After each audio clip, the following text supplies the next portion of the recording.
Welcome, dear subscribers and curious listeners of my channel. Today, we have a special topic to discuss: fan theories about the world of Harry Potter that J.K. Rowling herself could not confirm. Some of them were so bright and unusual that even the author herself was amazed by their originality. Let's take a look at some of the most interesting ones. Number 1. Ron is a time-traveling Dumbledore. In 2004, a strange theory emerged that Ron Weasley was actually Dumbledore, traveling through time. Fans noticed that both Harry and Ron were often described as tall, thin people with long noses who loved sweets. And the most interesting thing, Dumbledore seemed to always know all the details about what was happening to Harry and his friends, leading some to suspect he had been around all along. However, J.K. Rowling reacted sharply to this theory. False theory. Number 2. Draco is a werewolf. Snape is a vampire. One of the most discussed myths was that Draco Malfoy was supposedly a werewolf and Snape was a vampire. The theory was based on the fact that Draco spent a lot of time with Fenrir Greyback, a known werewolf, and that Snape, as a master of potion making, could help him cope with the consequences of his transformations. But this theory did not stand the test of time. Rowling debunked it.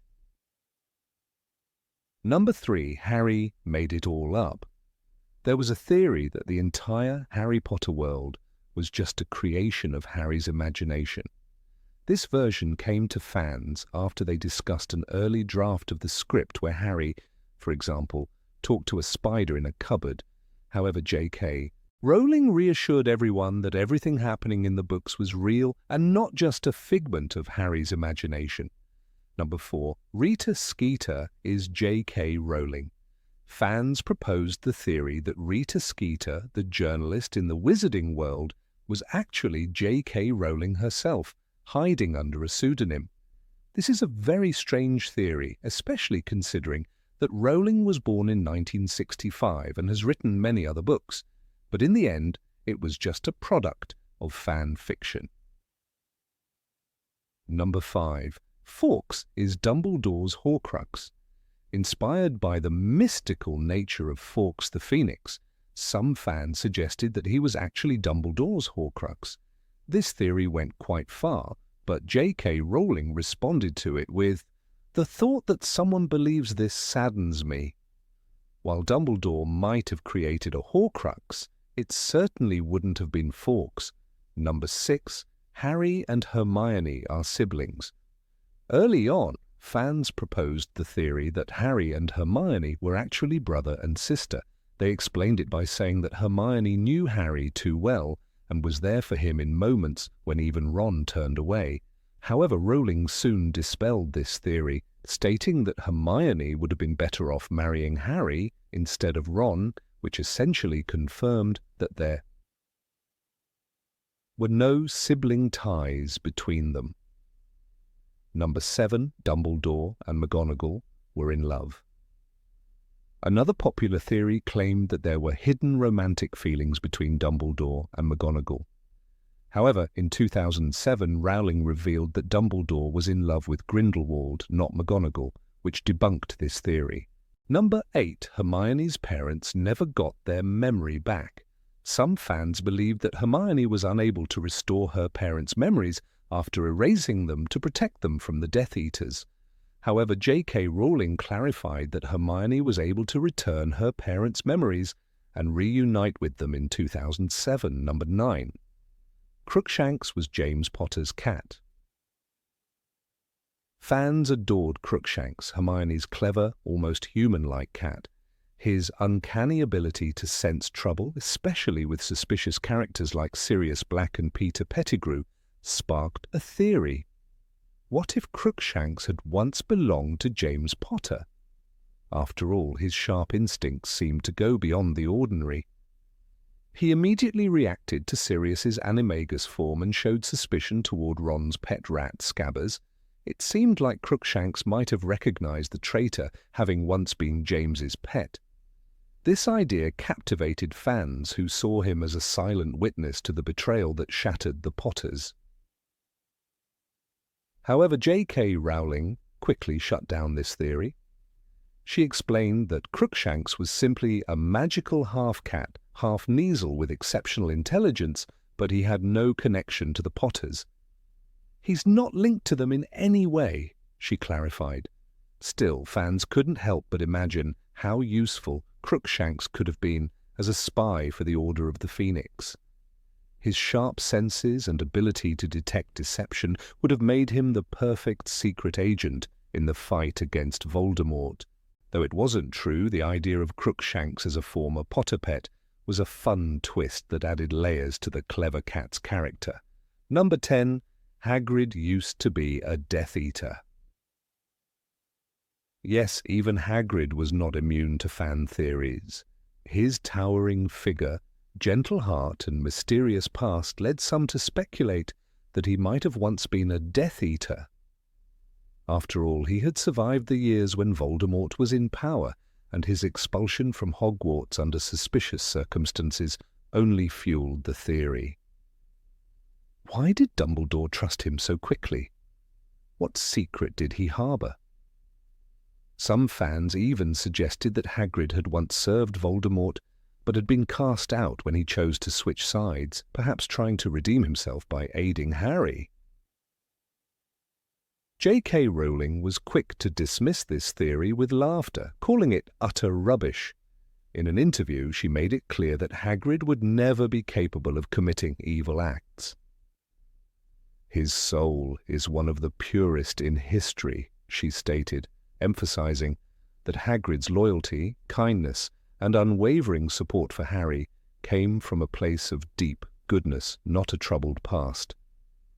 In the Philosopher's Stone, Hagrid's role in rescuing Harry from the Dursleys and bringing him to the wizarding world made it clear. He was, without a doubt, one of the most selfless and trustworthy characters in the entire series. Number 11. Voldemort is a descendant of Godric Gryffindor. Despite the clear indication in the books that Voldemort was the heir of Salazar Slytherin, fans once proposed a fascinating theory. What if Voldemort had inherited the bloodline of both great wizards, Slytherin and Godric Gryffindor? The argument was based on Voldemort's extraordinary talents, especially his ability to speak Parseltongue, his incredible magical prowess, and his vast influence. These qualities, it seemed, couldn't possibly come from Slytherin alone. Perhaps his mother, Merope Gaunt, a descendant of Slytherin, also had some connection to Gryffindor, adding an unexpected layer to his heritage. The idea was tempting. Voldemort's exceptional gifts seemed to demand more than just Slytherin's blood. What if his talents, his drive for greatness, and his ability to inspire fear and admiration came from both magical founders? It would have made for a much more complex and intriguing backstory, one where Voldemort could have been the inheritor of not just darkness, but also the courage and determination that Gryffindor represented. But while the theory was imaginative, it wasn't meant to be. K. Rowling quickly put the theory to rest. She stated, no, Voldemort is purely a product of the Gaunt family. There is nothing of Gryffindor in his blood. The truth, it seems, was simpler than the fan theory had hoped. Voldemort's talents were the result of his Slytherin heritage, and his path to power was shaped by that alone, though the idea of Voldemort as a dual heir to both founders would have added a fascinating twist. It remained purely in the realm of fan fiction. Number 12. Neville is the real chosen one. For a long time, fans were captivated by the theory that Neville Longbottom was the true chosen one. The prophecy made by Sybil Trelawney spoke of a boy born at the end of July, whose parents had defied Voldemort 3 times. This description matched both Harry Potter and Neville. As the series unfolded, Neville's own tragic backstory and his courage in the face of overwhelming odds led many to believe he should have been the hero. His path was filled with hardship, and he was one of the bravest characters in the story. Fans wondered if Voldemort had made a mistake. What if he had chosen the wrong child? The theory gained even more weight when considering Neville's pivotal moments in the series. In the Philosopher's Stone, he stood up to his friends in an act of bravery, and in the Deathly Hallows he played a crucial role in defeating Voldemort's forces. His journey, full of struggle and growth, made it easy to see why fans thought he deserved the title of Chosen One. But in The Order of the Phoenix, J.K. Rowling put the theory to rest, explaining that the prophecy only came into play once Voldemort chose Harry. The prophecy didn't become valid until Voldemort made his choice, Rowling clarified. This means that Harry was only truly the Chosen One because of Voldemort's own actions. The Dark Lord's decision to target Harry made the prophecy real. It wasn't an inherent destiny, but rather a consequence of Voldemort's choices. Harry's position as the Chosen One was shaped not by fate, but by the enemy's hand, making his journey even more poignant. As Dumbledore said, it is our choices that show what we truly are, far more than our abilities. Harry's true strength lay in the choices he made, and not in some preordained destiny. Number 13, Arthur Weasley is a secret agent. One of the more intriguing fan theories suggested that Arthur Weasley, the lovable and slightly naive father of the Weasley family, was actually a secret agent, possibly even a double agent. The idea seemed to have merit, especially when fans considered his access to the Ministry of Magic. Arthur's job at the Ministry, his obsession with Muggle technology, and his ability to survive a deadly attack from Nagini, Voldemort's snake, all seemed to point toward him being more than just an eccentric, well-meaning father. Some even joked that Arthur was secretly supplying the Order of the Phoenix with crucial information about the Ministry's actions. Fans argued that his large family, full of children, was the perfect cover for any covert activities. His caring nature and constant presence at home made it easy for him to blend in while potentially working behind the scenes. His apparent naivety, such as his bewilderment at certain Muggle things, was seen as a clever way to deflect suspicion, allowing him to pass unnoticed while he carried out his true mission. This led many to wonder if Arthur, often dismissed as the bumbling father figure, was actually playing a much larger role in the fight against Voldemort. However, J.K. Rowling swiftly put the theory to rest. In an interview, she confirmed that Arthur was an absolutely honest, good, and devoted man. She humorously added, "If he were a spy, his wife would have needed an obliviator every evening." This comment made it clear that Arthur's role in the story was not as a covert agent, but as a loving, straightforward father who remained true to his moral compass. His interest in Muggle technology was simply a passion, not a cover for espionage. Despite Rowling's clear rejection of the theory, it still remains an amusing what-if in the world of fan speculation. In The Order of the Phoenix, Arthur's role is pivotal, even without the secret agent twist. When he speaks to Harry about the importance of family and loyalty, his words resonate deeply. "The world had ended for us when Fred and George left school," Arthur says, showing his unwavering devotion to his family. It's this love and dedication, not any secret agenda, that truly defines him as a character. Number 14, Voldemort is Dumbledore's brother. One of the darkest and most complex fan theories suggested that Voldemort and Dumbledore might be brothers. The idea was as chilling as it was fascinating. Fans pointed out that Dumbledore had always felt a deep personal responsibility for Voldemort. From a young age, he kept an eye on Tom Riddle, trying to steer him away from darkness. Dumbledore defended Hogwarts from Voldemort's influence as though it were a personal battle. It seemed almost as if Dumbledore saw Voldemort not just as an enemy, but as someone he should have been able to save. Adding fuel to this theory was the fact that Dumbledore had a younger brother, Aberforth, and a sister, Ariana. Could Voldemort, the Dark Lord, have been another hidden member of the Dumbledore family? But J.K. Rowling swiftly shot down this theory with certainty. No, Tom Riddle has no connection to the Dumbledore family. His only roots are with the Gaunts and the Muggle Marvolo. That's what makes him so obsessed with his heritage. Rowling's response was clear. The link between Voldemort and Dumbledore was nothing more than a tragic rivalry driven by opposing philosophies and choices. Voldemort's obsession with bloodline and power was rooted in the Gaunts, a family with a dark past. In contrast, Dumbledore's family, though tragic, was marked by love and loss, not by Voldemort's hunger for domination. Voldemort's quest for power was deeply tied to his rejection of his Muggle roots.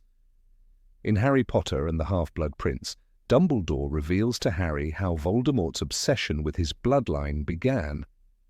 Tom Riddle was a half-blood and he despised it, Dumbledore explains. His hatred for his Muggle father Marvolo and the Gaunt family's twisted legacy became the foundation of his dark power. Dumbledore, on the other hand, never defined himself by his family. His own family tragedy, losing his sister Ariana and being distanced from Aberforth, was one of deep sorrow, but not of resentment. The theory of Voldemort being Dumbledore's brother was tempting for fans, but in the end it was pure speculation. J.K. Rowling's words stood firm, confirming that their relationship was one of opposing forces, not family ties. It was a rivalry born from two men who took different paths in life. Dumbledore's love, forgiveness, and deep understanding of human nature were countered by Voldemort's thirst for control and fear of death. The tragic battle between them was not about blood relations, but about the choices each made and the paths they followed. Number 15. Hermione is a reincarnated founder of Hogwarts. In the world of fan theories, one of the most intriguing was the idea that Hermione Granger was the reincarnation of a great witch from the past, perhaps even Rowena Ravenclaw, one of the Hogwarts founders. Fans pointed to Hermione's sharp intellect and relentless pursuit of knowledge as signs of a deeper, more ancient connection. Her almost supernatural ability to understand magic seemed to mirror the qualities of the brilliant founder. The theory gained traction, especially when considering Hermione's name. It was unique, rare even in the wizarding world, and somehow fitting for a powerful witch from another time. Yet J.K. Rowling was quick to dismiss this theory with a smile. In an interview she stated, "Hermione is a clever girl from a Muggle family, nothing more. She's not a reincarnation, not the chosen one, nor a descendant of anyone. Her strength lies in her knowledge and her character." The statement, simple and straightforward, served as a reminder of the grounding force that Hermione was. She was not a figure of ancient power, but rather a young girl who shaped her own destiny through determination and a thirst for learning. Hermione's ability to excel in magic was undeniably impressive, but it was her hard work, not a mystical lineage, that set her apart. In The Prisoner of Azkaban, when she expertly uses the time turner to attend multiple classes, it's her dedication that shines through. "I'm going to use it to do something I've never done before," Hermione says, revealing her willingness to push herself beyond limits. This moment encapsulates who Hermione really is: resourceful, clever, and driven, but never supernatural. Though fans loved the idea of Hermione being more than she seemed, Rowling's words brought clarity. She was a hero in her own right, not because of any past life or royal bloodline, but because of who she was, an ordinary girl with extraordinary courage and wisdom. Her strength lay not in magic alone, but in her belief that knowledge and perseverance could overcome even the darkest of challenges. Number 16. Snape is Harry's real father. For years, a tantalizing theory about Harry Potter's parentage floated in fan circles, capturing the imagination of many who eagerly dissected the mysteries of J.K. Rowling's beloved world. It was a theory so steeped in complexity and emotion that, for some, it felt as though it could be true, no matter how far-fetched it seemed at first glance. The theory posited that Severus Snape, not James Potter, was Harry's biological father. While this idea was never canonized in the books, it sparked much debate, raising intriguing questions about loyalty, love, and identity. But despite its allure, Rowling herself quashed the theory with a firm declaration that James Potter was, indeed, Harry's father, and that Snape's love for Lily was a tragic story in its own right, not a secret of Harry's origin. The theory first gained traction due to one striking detail: Harry's eyes. It's well known that Harry's eyes are an unmistakable feature in the Potter family, inherited from his mother, Lily. Lily's vivid green eyes were her most defining trait, and Harry's emerald gaze was a feature that set him apart from the other characters in the series. However, it wasn't just this striking resemblance that fueled the theory. It was also the fact that Severus Snape, throughout his life, displayed a deep, almost obsessive affection for Lily Potter. His feelings for her were complex, marked by both longing and resentment. He had loved her since childhood, yet she had married James, the man Snape despised. This emotional connection between Snape and Lily added weight to the theory that Snape could be Harry's father. After all, Lily's death at the hands of Voldemort had devastated Snape, and his desire to protect her memory became a driving force behind his actions. Could it be that Snape had somehow taken responsibility for the child of the woman he had loved, raising him from afar as a way to keep her memory alive? Fans imagined Snape, ever vigilant and secretive, watching over Harry throughout his life, protecting him from the shadows, even as he maintained his apparent animosity toward him. This theory seemed to hold even more weight in light of the strained relationship between Harry and Snape. From the moment Harry first set foot at Hogwarts, Snape made it clear that he despised him. The two were constantly at odds, and Snape's cruel behavior toward Harry only deepened the mystery. Could it be that Snape, harboring a secret paternal bond with Harry, was keeping his distance, trying to protect him from afar, while suppressing his feelings? This theory would certainly explain some of the professor's coldness, as he might have been torn between his duty as a double agent and his secret role as Harry's guardian. Moreover, Harry's personality seemed to contrast with that of his father, James Potter. While James was portrayed as confident, mischievous, and charismatic, Harry often appeared more reserved, self-doubting, and humble. The differences in their temperaments led some fans to wonder if Harry's true nature was more in line with Snape's introspective and somber character. They speculated that Harry's introspection, his sensitivity to injustice, and his lack of self-assuredness were qualities that he might have inherited from Snape rather than from his exuberant father. The theory even pointed to Harry's difficulty with authority figures, particularly those in positions of power.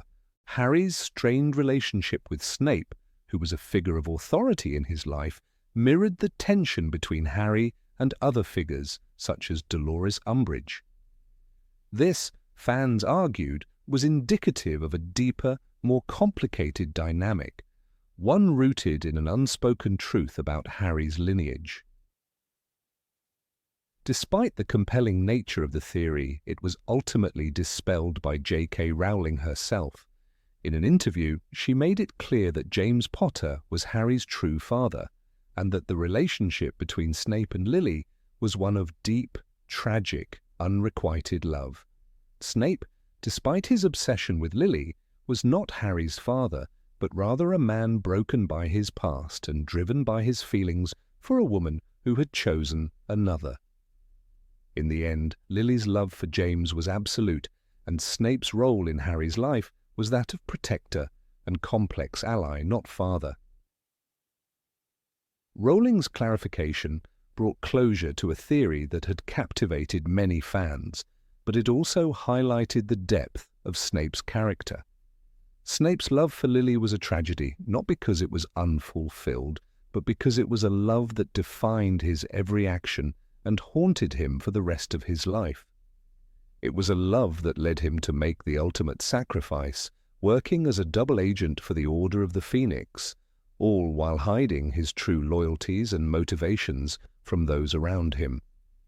His love for Lily was the driving force behind his eventual redemption, though he never received the recognition he truly deserved. One of the most poignant moments in the series comes during the Battle of Hogwarts, when Snape's true motivations are revealed. In Harry's final confrontation with Snape, the young wizard learns that Snape's loyalty was never in question, and that his every action, from his bitter treatment of Harry to his seemingly unprovoked hatred, had been part of a much larger plan to protect Harry and bring down Voldemort. Snape's feelings for Lily were integral to his actions, but they were also what made his life a tragedy. He was never able to let go of his love for her, and in doing so, he sacrificed his own happiness and peace of mind for a cause greater than himself. Number 17. Luna Lovegood is a seer. Luna Lovegood, one of the most peculiar and fascinating characters in the Harry Potter series, has captivated the imaginations of fans for years. Known for her eccentric personality, quirky beliefs, and her ability to see thestrals, Luna stands out as one of the most enigmatic figures in J.K. Rowling's magical world. Her behavior, marked by a calm and unbothered demeanor, often led many fans to wonder if there was more to her character than met the eye. Some even speculated that Luna might be a seer, perhaps the next in line to inherit the prophetic gifts that flowed through the bloodline of characters like Sybil Trelawney. The concept of prophecy and seership is a well-established theme in the series. Trelawney, the divination professor at Hogwarts, is the most obvious example of this magical ability. Her occasional moments of clear and accurate prophecy are contrasted with her generally unreliable predictions, making her role as a seer a matter of much debate throughout the series. Despite her eccentricity, Trelawney is seen as a figure capable of glimpsing the future, albeit not always successfully. It's no surprise that Luna's own eccentricities and her ability to see creatures that others cannot, such as thestrals, led fans to draw comparisons between her and Trelawney. Some fans began to speculate that Luna, too, might possess the ability to see the future, only in a different way, more subtle, more connected to her deep understanding of the world. Luna's unique ability to see thestrals is one of the key elements that sparked this theory. In Harry Potter and the Order of the Phoenix, Luna reveals to Harry that she can see thestrals, the skeletal, winged creatures that can only be seen by those who have witnessed death firsthand. This ability sets her apart from most of her peers who, like Harry, only begin to see these creatures after experiencing the loss of a loved one. Luna, however, has been able to see them for much longer after witnessing the death of her mother when she was just a child. Her connection to death and her acceptance of it sets the stage for her to be perceived as someone who sees beyond the ordinary, someone who might have insight into realms that others cannot access. To many fans, Luna's connection to death and her ability to see the thestrals suggested that she might have a deeper, more mysterious ability, the gift of prophecy. In the world of Harry Potter, prophecies are often tied to fate, destiny, and the ability to glimpse into the future. The most famous prophecy in the series is, of course, the one surrounding Harry Potter and Lord Voldemort.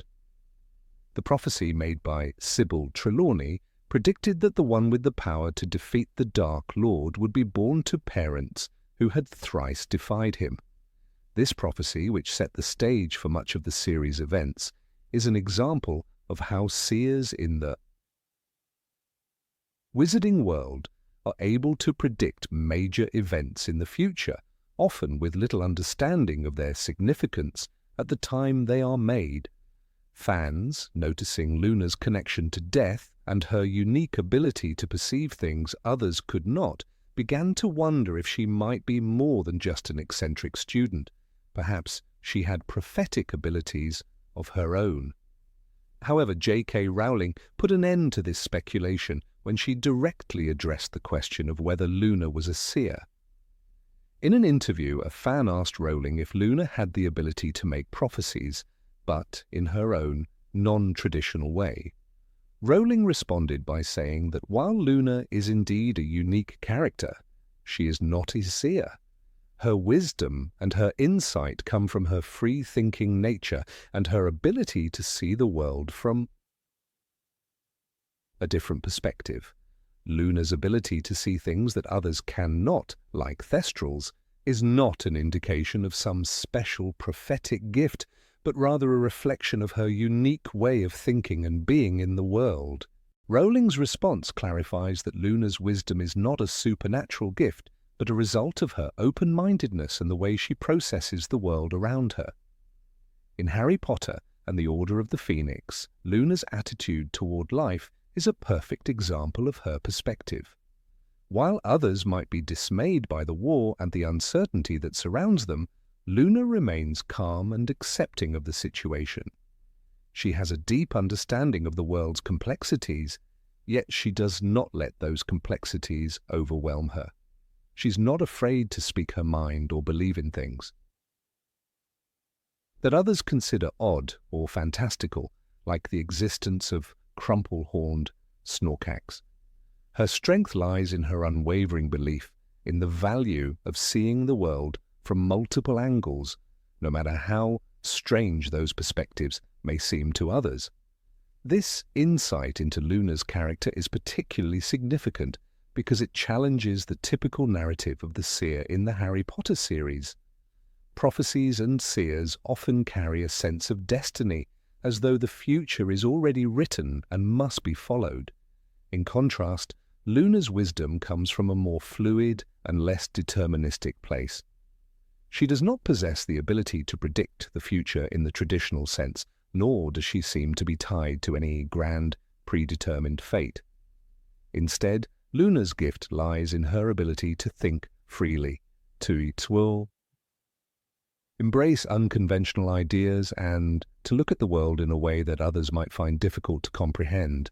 This makes her an invaluable character in the series, as she brings a fresh perspective to the often rigid and oppressive world of wizarding society. Number 18, Nagini is Voldemort's mother.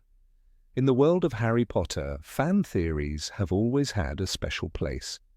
Fans have often speculated on hidden connections, mysterious characters, and untold stories that could enrich the lore of J.K. Rowling's universe.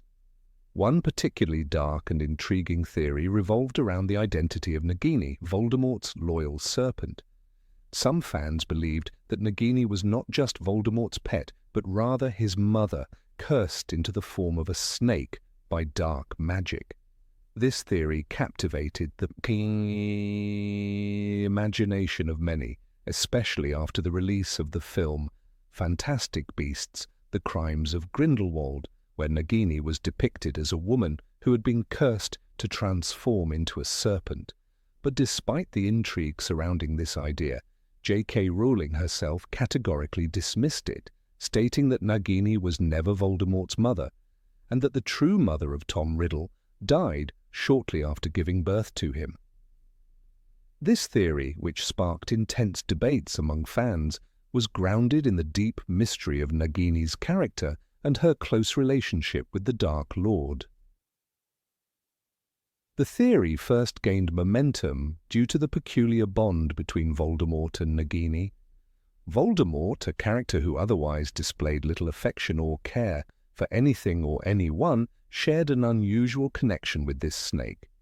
He spoke to her as if she were a trusted confidant, showing a strange level of empathy for the creature. This behavior led fans to speculate that Nagini might not be just a snake, but something more, a reflection of the twisted, dark magic that Voldemort himself was steeped in.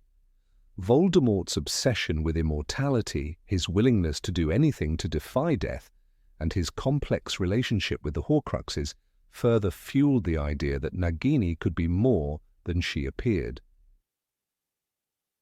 The theory suggested that, in his quest for power and dominance, Voldemort might have used dark magic to trap his mother's soul within a serpent's body, a form of twisted resurrection that mirrored his own obsession with immortality. Nagini's intelligence and the way she seemed to understand Voldemort's commands added another layer of intrigue to the theory. Throughout the Harry Potter series, Nagini was portrayed as more than just a venomous beast. She was an active participant in Voldemort's schemes, from guarding the entrance to his lair to participating in the capture and torture of his enemies. The fact that she was treated as an equal, a partner, in his dark machinations led some fans to wonder if there was a deeper, familial connection at play. Perhaps, they speculated, Voldemort had done something unspeakable to bind his mother to him in the form of a serpent, keeping her soul tethered to him in a twisted manifestation of love and control. The Fantastic Beasts films, particularly The Crimes of Grindelwald, further intensified these rumors. In the movie, a young woman named Nagini was introduced as a maledictus, a cursed person doomed to eventually transform into a snake permanently. This backstory seemed to open the door to the possibility that Nagini could have been Voldemort's mother. Fans quickly latched onto this new detail, speculating that the woman Nagini had once been might have been the very same woman who gave birth to Tom Riddle, cursed by dark magic to live out her days as a serpent. This twist, combined with the existing fan theory about their connection, reignited the flames of speculation. The theory gained such traction that it felt almost like an undeniable truth to many, especially considering the film's portrayal of Nagini's transformation and her tragic curse. However, J.K. Rowling firmly rejected the theory, setting the record straight for fans. In response to the growing fan base around this idea, she took to social media to clarify that Nagini was, in fact, not Voldemort's mother. According to Rowling, Nagini was never a person who had been transformed into a snake, but rather a powerful magical creature who chose to ally herself with Voldemort. The theory, she explained, was born out of speculation, but did not align with the character's true backstory. Nagini, as Rowling pointed out, was simply a loyal companion to Voldemort, serving him in ways that reflected her own dark nature. She was not a tragic figure who had been cursed and trapped in the body of a serpent, as some fans believed. Rather, she was a creature of her own agency, whose motivations and actions were aligned with Voldemort's twisted goals. Rowling's clarification put an end to the theory that Nagini was Voldemort's mother, but it didn't diminish the fascination with her character. Nagini remains a figure shrouded in mystery, and her backstory, though not as dramatic as some fans imagined, still holds an element of tragedy. She was a maledictus, cursed to live as a snake, and her relationship with Voldemort was not one of maternal affection, but of shared darkness. This revelation did not lessen her importance in the Harry Potter series, but it did shift the way fans viewed her. No longer was she seen as a tragic figure of dark magic, cursed by fate, but rather as a powerful, cunning being who willingly chose to serve Voldemort in exchange for her own form of immortality. The rejection of the theory also shed light on the nature of Voldemort's own relationship with his mother. According to the canon, Tom Riddle's mother, Merope Gaunt, died shortly after giving birth to him. Merope's tragic story, marked by the abuse she suffered at the hands of her family and the love she felt for Tom Riddle's father, was a key part of Voldemort's backstory. Her death left Tom an orphan, and his upbringing in an orphanage shaped much of his later hatred for the world. The theory that Nagini could have been his mother was, in essence, a misinterpretation of Voldemort's fractured relationship with his own origins. Voldemort had no real connection to maternal love, having never experienced the affection of a mother. Instead, he used the power of dark magic to shape his own path, and Nagini was a part of that dark journey, but not as a maternal figure. Number 19. The Wizarding World is Harry's coma after falling down the stairs. There exists a dark and captivating fan theory that has intrigued Harry Potter enthusiasts for years. Some believe that Harry Potter's entire journey from the moment he received his invitation to Hogwarts to his eventual triumph over Voldemort is merely a fantastical creation born from the imagination of a boy who suffered a grave head injury. This theory suggests that Harry never truly attended Hogwarts. Instead, he fell down the stairs at the Dursleys' home, sustaining a severe blow to his head. In a state of unconsciousness or coma, his mind concocted a magical world to escape the harsh reality of his life. Magic, the fantastical creatures, the wizarding school, all of it was nothing more than a survival mechanism, a figment of Harry's imagination as he clung to life. Some fans point to the childlike simplicity of the story as evidence. The Muggles in Harry's life are often depicted as cold, heartless, and oppressive, while the world of magic is full of quirky, lovable characters like Hagrid and Dumbledore. In this version of events, everything in the magical world is exaggerated and over the top, serving as a stark contrast to the grimness of Harry's existence with the Dursleys. The theory goes further, suggesting that Harry's victories in the wizarding world, defeating powerful dark wizards, uncovering long-forgotten secrets, and ultimately vanquishing Voldemort, are simply a way for his mind to process the trauma he's endured. In a way, Harry's victory represents the triumph of hope and imagination over the oppression and abuse he suffered in his waking world. The central idea of this theory is that the entirety of Harry's adventures is a dream, a mental escape from the real horrors of his life. The fact that Harry never really interacts with the wizarding world in a way that seems grounded in reality is one of the key points that fans argue to support this theory. Everything is just a bit too perfect, too magical, too much like a dream. The fact that the story is often framed around a simple, almost fairy tale-like structure, where good inevitably triumphs over evil, only adds to the feeling that this might be a child's dream rather than a true narrative. After all, how often do fairy tales, particularly those aimed at younger audiences, adhere to a clear moral dichotomy where the heroes always win? J.K. Rowling, however, has been quite open about her thoughts on this theory. In fact, she confirmed that she had heard about it, and she quickly dispelled it with a firm response. She stated that Harry truly lived in the magical world, and that it was not some allegory or a coma dream. She made it clear that the events we read about in the books are a real story, as real as it can be in the world of magic. According to Rowling, the magic Harry experiences in the wizarding world is not a coping mechanism or the product of his subconscious mind.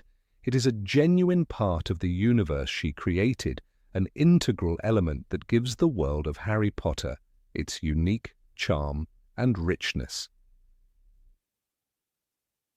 Rowling's dismissal of the theory highlights the distinction between the world she crafted and the darker interpretation proposed by fans. Her world is one where magic exists not as an escape, but as a genuine force that impacts every aspect of life. It is not a figment of Harry's imagination, but an external reality that he learns to navigate, much like any other young person would learn to handle the challenges of growing up. There is no mistaking the weight of the magic in the Harry Potter universe. It is real and has real consequences. The risks Harry faces, the dangers that come with each adventure, are part of the reality he must accept. Magic is not an illusion, but a tangible force that can be both a blessing and a curse. The idea of magic being a tool for survival rather than just a means of escapism, however, offers an interesting lens through which to view Harry's journey. It's true that the magic in the series often serves as a form of defense, a way for Harry to protect himself and his friends from the dangers lurking around him. But to say that the entire magical world is simply a mental construct used to escape his trauma would strip the series of much of its power and wonder. It would also undermine the sacrifices Harry makes and the relationships he forms with other characters, from Ron and Hermione to the complex, often troubled figures like Snape and Dumbledore. Take, for example, the magical creatures Harry encounters throughout the series. From the hippogriffs to the basilisk, the creatures in the Harry Potter world are not simply fantastical beings that exist for no reason. They are integral to the larger story, shaping Harry's growth and understanding of the world. The creature that most profoundly affects Harry is Buckbeak, the hippogriff that is first introduced in The Prisoner of Azkaban. Buckbeak's role in the story highlights themes of loyalty, respect, and judgment, lessons that are crucial for Harry's development as a character. If these creatures were mere figments of Harry's imagination, they would lose their significance. Moreover, the magical world's rich history is far too intricate to be reduced to a dream or coma fantasy. The backstory of Voldemort, the legacy of the Marauders, the mystery of the Deathly Hallows, all of these elements are not random creations of Harry's mind, but are vital pieces of a complex, interconnected world. The triumphs and tribulations of the wizarding world would not resonate with readers if they were simply products of a boy's head injury. The entire emotional weight of the books, particularly Harry's eventual acceptance of his fate and his role as the chosen one, hinges on the world being real and his decisions truly mattering. There's also the question of Harry's relationships with other characters. If the magical world is merely an illusion, how do we explain the genuine connections Harry forms with people like Ron, Hermione, and even Dumbledore? These relationships are built on shared experiences, mutual respect, and the choices Harry makes in his journey. For instance, Ron's loyalty to Harry and the way they both grow as characters over the course of the series can't be explained by mere fantasy. The friendship that grows between them is tested time and again, and the bond they share is one of the most heartfelt aspects of the series. The sacrifices Ron makes for Harry, particularly during the Battle of Hogwarts, underscore the strength of their connection, a connection that feels too grounded in reality to be dismissed as mere dream logic. Furthermore, if Harry's magical adventures were nothing more than a product of his imagination, then why would the stakes be so high? The battles Harry faces, from his first encounter with Lord Voldemort to the final battle at Hogwarts, are deeply consequential, with real lives at risk. Throughout the series, characters die: Sirius Black, Dumbledore, Fred Weasley, and many others, and their deaths have a profound impact on Harry. These aren't just tragic moments in a dream, they are part of the painful reality Harry must face. If the world Harry inhabits were merely a dream, these sacrifices would feel hollow and meaningless. The theory of Harry's coma raises questions about the nature of magic itself in the Harry Potter world. In the series, magic is not just an abstract concept, but a force that shapes the physical world. From the charms and spells to the potions and enchantments, magic has concrete effects. It's this reality that makes the magic so enchanting. It is a real force, not a product of wishful thinking. The magical rules of the wizarding world govern its inhabitants, just as the laws of nature govern the Muggle world. To say that Harry's adventures were imagined would diminish the complex system of magic Rowling so carefully developed. In the end, while the theory of Harry Potter being a coma dream is intriguing, it ultimately fails to capture the essence of the story. Rowling's response to the theory is clear. Harry's magical world is real. It is a world filled with tangible risks and rewards, one where characters grow, learn, and face the consequences of their actions. The beauty of the Harry Potter series lies in its exploration of real-world themes such as friendship, sacrifice, and the battle between good and evil. These themes resonate because they are grounded in a world that feels real, even if it's a world of magic and wonder.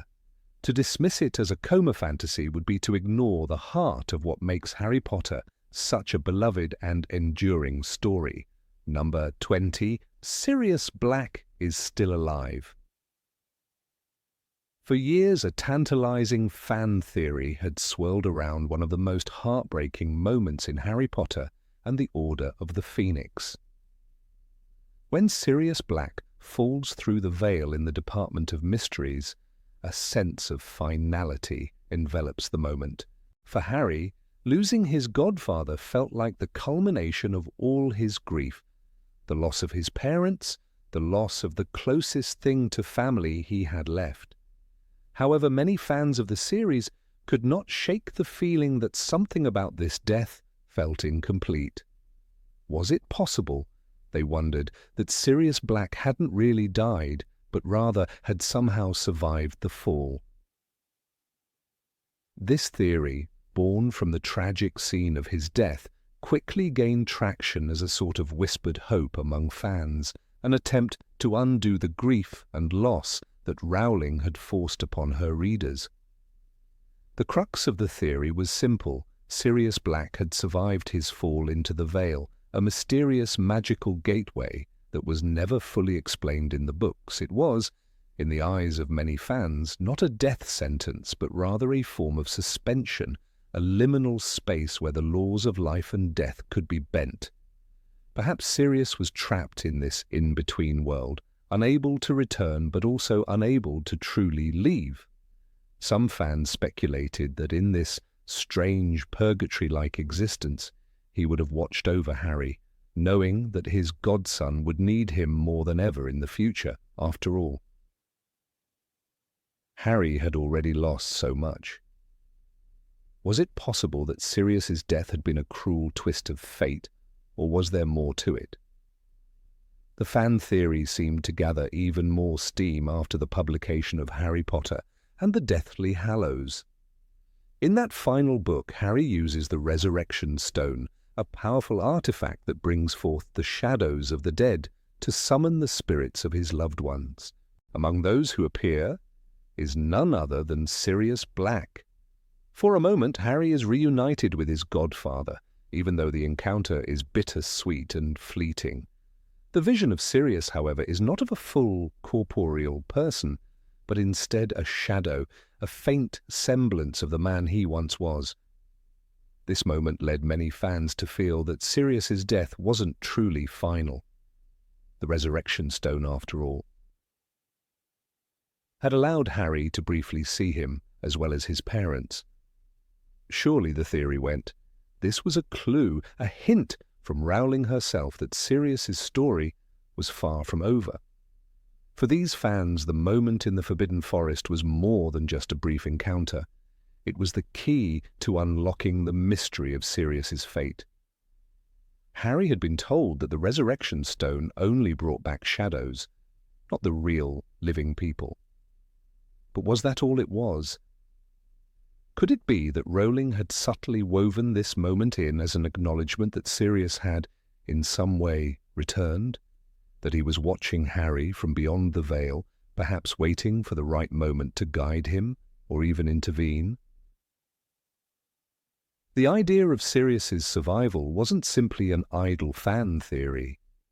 It was a wish, a desire to undo the pain that had been wrought in Order of the Phoenix.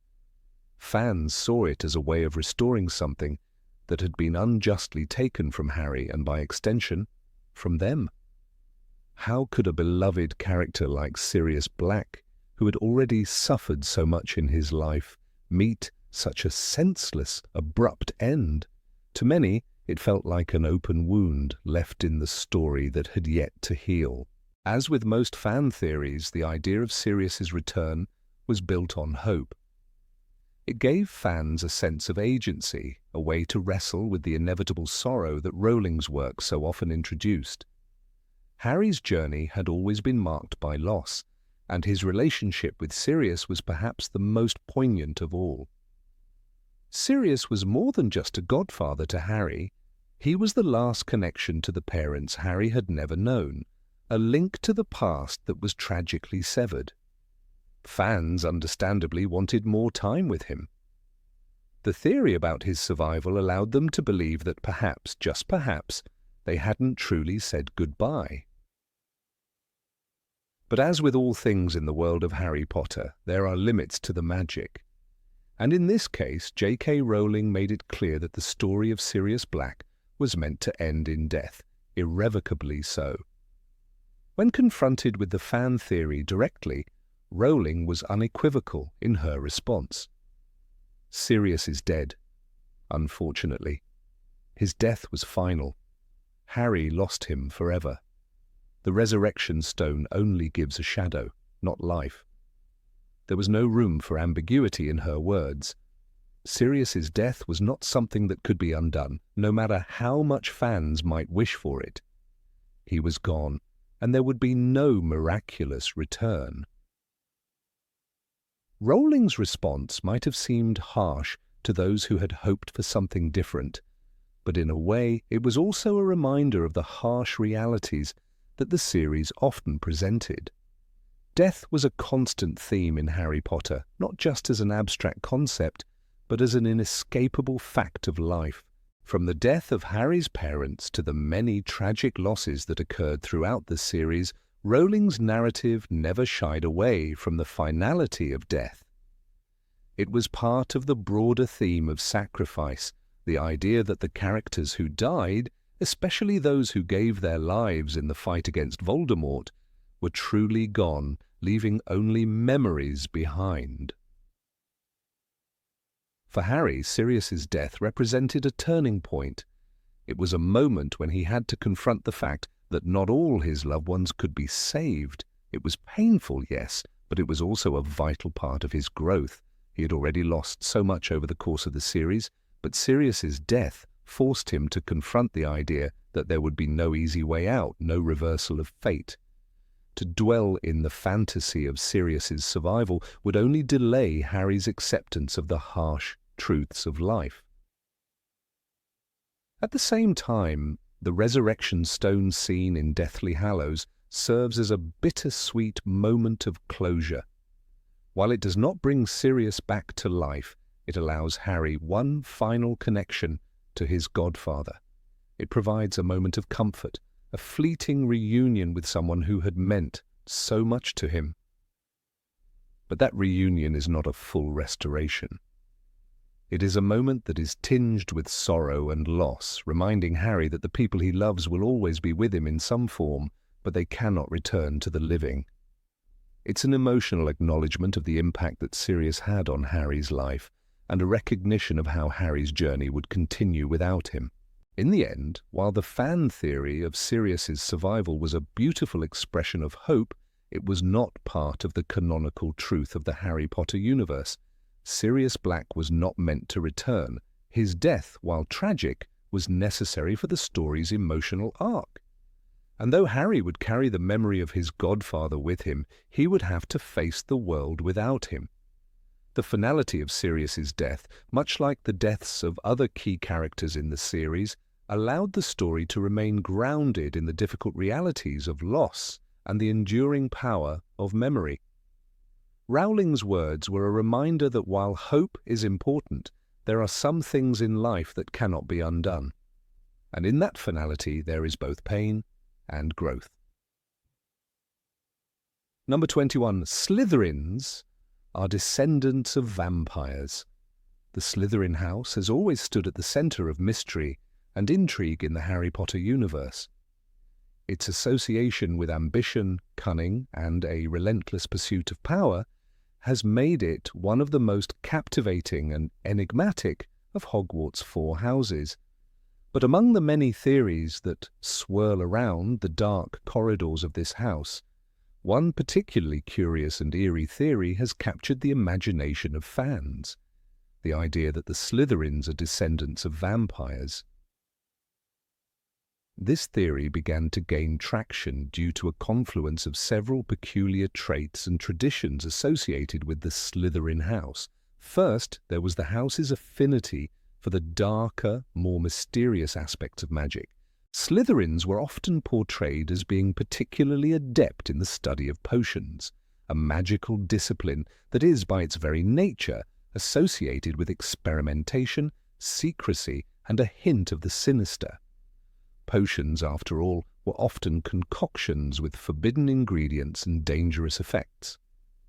The most famous Slytherin of all, Severus Snape, was a master in the art, and his skill with potions was so exceptional that it bordered on the uncanny. His precise control over the brewing of complex and often dark concoctions hinted at a deeper, almost unnatural connection to the magical arts. Then there were the dark, winding dungeons that housed Slytherin's common room, situated deep below the surface of the castle. The very atmosphere of these chambers, illuminated only by the dim glow of greenish lamps and adorned with serpent-themed decor, added to the house's reputation for secretiveness and intrigue.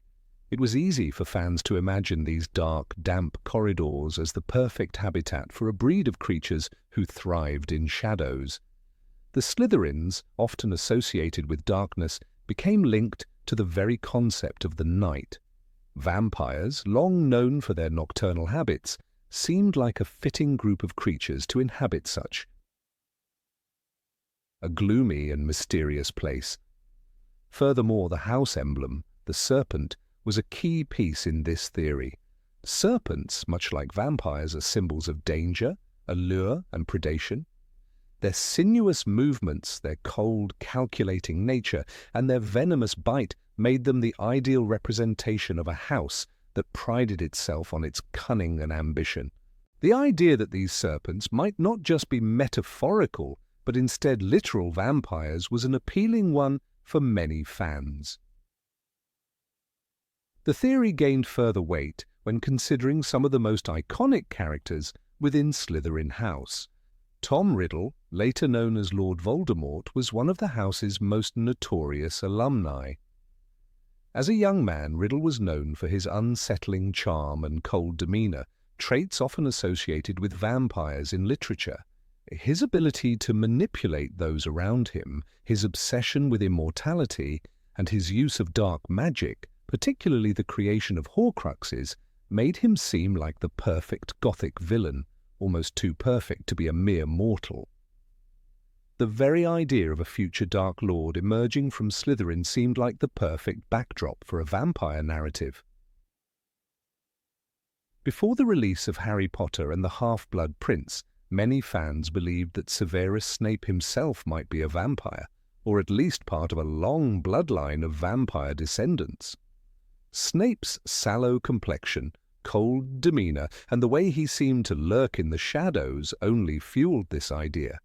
His obsession with potions, his seemingly endless knowledge of dark magic, and his grim, almost infernal aura made him appear more like a creature from a Gothic novel than a mere wizard. Fans speculated that Snape, with his dark past and the mystery surrounding his true loyalties, was more than just a mere human. Perhaps he was the product of ancient vampire lineage, a descendant of a dark, secretive race that had hidden itself in plain sight within the walls of Hogwarts. But the theory didn't stop with Snape or Voldemort. The idea of a hidden vampire society at Hogwarts seemed to resonate with the darker aspects of the wizarding world. The forbidden forest, with its eerie creatures and hidden dangers, seemed like the perfect setting for a vampire den. The notion of a hidden, nocturnal society of vampires lurking in the shadows of Hogwarts, influencing events from behind the scenes, was a seductive one for fans who had already embraced the darker, more mysterious elements of the series. However, despite the growing popularity of this theory, J.K. Rowling was quick to shut it down. In a straightforward response to a fan question, Rowling put the rumors to rest.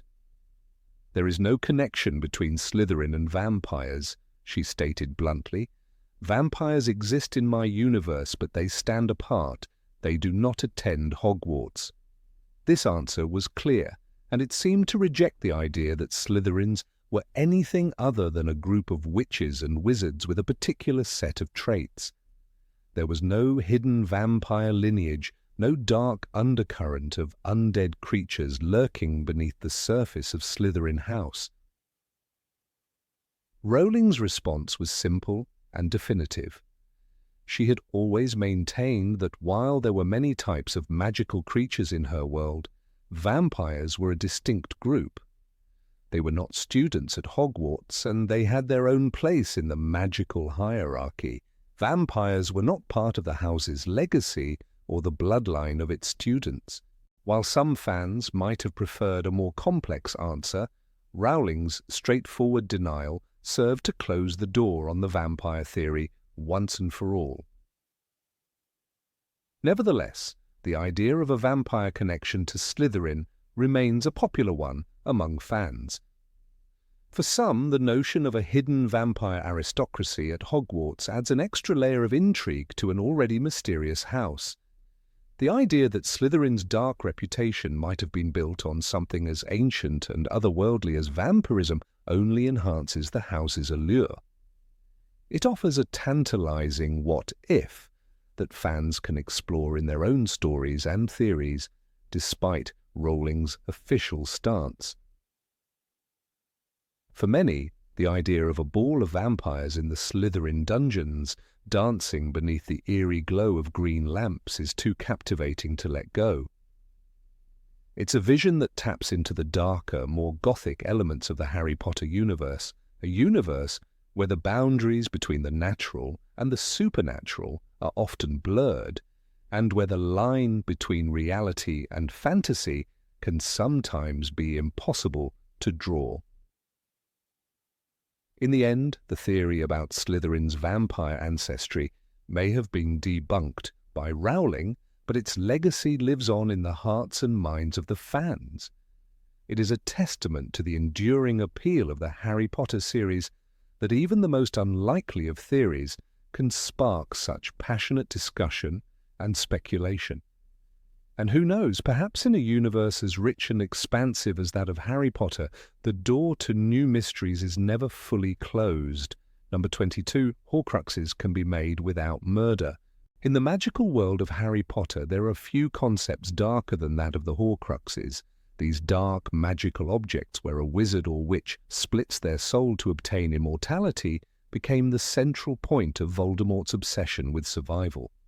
The process of creating a Horcrux, as we know, involves the heinous act of murder which splits the soul. However, there exists a fan theory that has intrigued and puzzled many. Could Horcruxes have been created without murder, or could the soul be repaired without the need for a life to be taken? This question delves deeply into the moral fabric of J.K. Rowling's wizarding world and brings us to a fascinating, though ultimately incorrect, fan theory. Many fans hoped that J.K. Rowling would devise a more ethical way of creating Horcruxes, perhaps one that did not require such a violent and irredeemable act.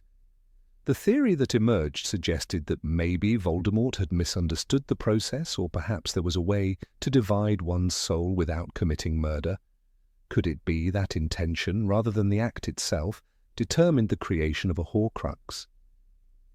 What if a wizard could divide their soul by an act that wasn't as immoral as murder, or even repair their broken soul without dying? These ideas swirled around the fan community, prompting a deep philosophical debate about magic's moral boundaries. Some even speculated that perhaps a person could restore their soul without dying, presenting a much more humane solution. The idea behind this theory was grounded in a subtle optimism that magic, even the darkest of magic, could be more flexible than one might think. Fans questioned whether the magical rules as presented in the books were too rigid. Could the Horcruxes be an unfortunate accident of Voldemort's twisted understanding of the magic? After all, it was clear that Voldemort was not the most empathetic or thoughtful of wizards. Could a different wizard have figured out a way to create a Horcrux that didn't require killing? Or, as some theorized, could one have restored their soul after splitting it using magic that didn't demand the price of death? However, J.K. Rowling shut down these hopeful musings in no uncertain terms. The author was firm and unequivocal in her stance on the matter. She made it clear that murder was a non-negotiable aspect of creating a Horcrux. In an interview, she remarked, "Murder is an essential part of the process. Without it, a Horcrux cannot be made. It is the darkest of dark magic, and its purpose is to destroy the humanity of the person who creates it in exchange for immortality." This explanation left no room for alternative interpretations. To create a Horcrux, it was not enough to simply split the soul. The act of murder, of taking a life, was the price that had to be paid. Rowling's decision to make murder a requirement for Horcrux creation was deliberate, and it was crucial to the story's thematic core. The creation of a Horcrux is an act of profound evil, a desecration of the human soul that leaves the wizard or witch who performs it irreparably damaged. The soul is not merely torn asunder through the process, it is corrupted. Voldemort, as the most prominent example of this dark magic, is the very embodiment of this soullessness. His quest for immortality through Horcruxes made him a hollow, inhuman figure whose obsession with survival destroyed every shred of what might have made him a person capable of love, compassion, or even basic humanity. Voldemort's disregard for the sanctity of life and his belief in his own superiority were central to his ability to create multiple Horcruxes. He could not fathom that the cost of immortality would be his own humanity. The creation of a Horcrux is not just about magic, it's about making an irreversible choice to sever oneself from the rest of humanity. This decision is reflected in Voldemort's very nature. The more Horcruxes he made, the more he lost his sense of self, becoming a mere shadow of a person. His inability to love or feel human emotions is a direct result of the multiple times he split his soul. One of the most poignant examples of this is in Harry Potter and the Half-Blood Prince, when Voldemort's origins and actions are explored in greater depth. His obsession with immortality and his willingness to sacrifice others, including innocent lives, to secure his own survival, are laid bare. His very creation of a Horcrux by killing Tom Riddle Sr., and the act of murdering his father highlights the lengths he was willing to go to achieve his twisted goals.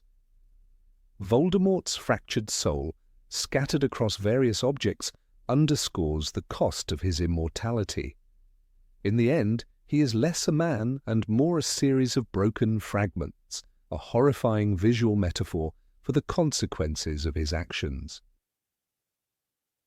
The nature of the Horcruxes also emphasizes the importance of the act of murder. It is not merely the splitting of the soul that makes the magic so dark. It is the intent behind it. Voldemort's soul was shattered because he sought to preserve himself at all costs, including the price of others' lives. This philosophical underpinning is crucial to understanding the central moral conflicts in the series. Harry, in stark contrast, is a character who chooses to sacrifice for the greater good, making the ultimate choice to risk his life to stop Voldemort and protect those he loves. The essence of Harry's character is his willingness to choose life over death, humanity over immortality. While some fans clung to the hope that there could be another way to create a Horcrux or restore one's soul without killing, Rowling's firm answer shows that there are no shortcuts when it comes to the darkest magic.